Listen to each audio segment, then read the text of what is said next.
there is a bridge passing over a great divide.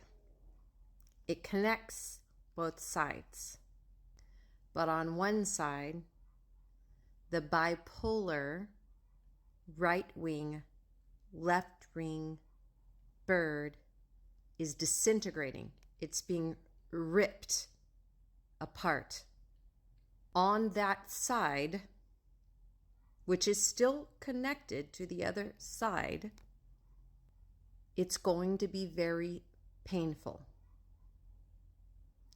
If you're staying on the side where the bird is splitting down the middle, it is going to get much, much, much more uncomfortable.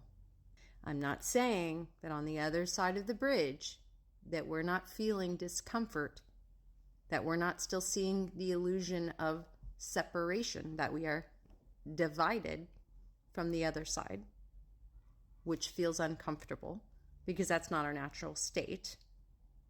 But that bridge is there because it is continuing to alert us that we will never leave anyone behind. And whenever you're ready to cross over that bridge, you can come across.